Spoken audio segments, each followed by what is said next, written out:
현실을 버티는 인생의 문장 4편. 왜 우리는 점점 인간관계에 지칠까? 사람이 싫은 건 아닌데 점점 혼자가 편해집니다. 예전에는 사람 만나는 게 좋았는데 이제는 약속 하나만 잡혀 있어도 괜히 피곤해질 때가 있습니다. 답장해야 할 메시지가 쌓여 있는 걸 보면 마음이 무거워지고 누군가를 만난 뒤에는 즐거웠으면서도 이상하게 기가 빨린 것 같은 날, 혹시 요즘 그런 순간 많아지지 않으셨나요? 사람이 싫어진 걸까요? 아니면 내가 이상해진 걸까요? 그런데 사실은 사람에게 지친 게 아닐 수 있습니다.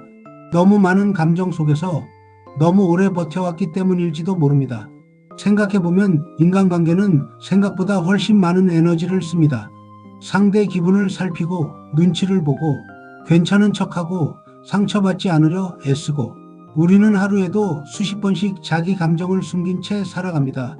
괜찮지 않은데 괜찮다고 말하고 힘든데 웃어야 할 때도 있습니다. 그러다 보면 어느 순간부터 사람 만나는 일이 휴식이 아니라 일이 되어버립니다. 몸이 피곤한 게 아니라 마음이 먼저 지쳐버린 겁니다. 특히 요즘은 인간관계가 더 어려워졌습니다. SNS를 열면 누군가는 늘 행복해 보이고 누군가는 늘 사람들에게 사랑받는 것처럼 보입니다. 그걸 보다 보면 괜히 내 인간관계만 초라한 것 같고 나는 왜 이렇게 외로운가 싶어집니다. 하지만 우리는 자꾸 잊어버립니다. 사람들은 자신의 외로움은 숨기고 가장 반짝이는 순간만 보여준다는 걸. 겉으로는 밝아 보여도 속으로는 지쳐있는 사람들이 생각보다 훨씬 많습니다. 철학자 에리 프롬은 이런 말을 했습니다. 현대인은 혼자가 두려워 끊임없이 관계를 원하면서도 정작 깊은 관계를 맺는 건 어려워한다고. 우리는 그 어느 때보다 연결되어 있지만 이상하게 더 외로운 시대를 살고 있습니다. 메시지는 계속 오는데 정작 속마음을 털어놓을 사람은 없는 느낌. 수많은 사람과 이어져 있는데도 마음은 점점 고립되어가는 기분. 그 간극이 우리를 더 지치게 만듭니다. 그래서 많은 사람들이 말합니다. 그냥 혼자가 편하다고. 상처받지 않아도 되고 눈치 보지 않아도 되고 굳이 맞춰주지 않아도 되니까요. 그 마음 충분히 이해합니다.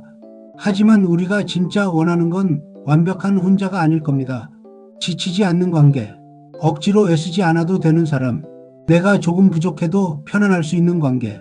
우리는 관계 자체에 지친 게 아니라 맞추고 숨기고 버티는 일에 지쳐버린 겁니다. 그러니 이제는 관계를 많이 만드는 것보다 나를 편안하게 해주는 사람 한 명이 더 소중해졌는지도 모릅니다. 억지로 인간관계를 유지하느라 스스로를 소모하지 않아도 됩니다.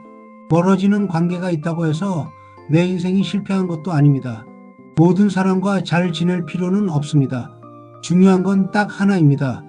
내가 나답게 있을 수 있는 관계가 지금 내 곁에 있는가. 그리고 가끔은 혼자 있는 시간도 필요합니다. 그건 외로움이 아닙니다. 지친 마음이 숨을 고르는 시간입니다. 3편에서 이야기했습니다. 잘 쉬는 것도 능력이라고. 마찬가지입니다. 관계에서도 잠시 물러날 줄 아는 건 그것도 능력입니다. 요즘 인간관계가 버겁게 느껴진다면 당신이 차가워진 게 아닙니다. 너무 오래, 너무 많은 사람들 속에서 애쓰며 살아왔기 때문입니다. 그러니 가끔은 억지로 연락하지 않아도 되고 모든 관계를 붙잡으려 하지 않아도 됩니다. 사람에게 지쳤다는 건 그만큼 오래 성실하게 관계 속에서 살아왔다는 뜻이기도 합니다. 지쳤다는 게 부끄러운 일이 아닙니다.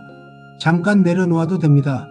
사람은 결국 사람 속에서 살아가지만 그 전에 먼저 나 자신이 괜찮아야 합니다. 나를 다 소모하고 난 뒤의 관계보다 조금 여유가 있을 때의 관계가 훨씬 오래 갑니다. 엔딩 멘트. 오늘 영상이 지친 인간관계 속에서 조금이나마 마음 정리되는 시간이 됐다면 구독과 좋아요로 함께 해주세요.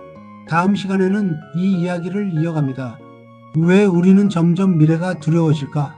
아직 오지도 않은 내일 때문에 오늘까지 불안해지는 이유. 다음에 같이 이야기해봐요.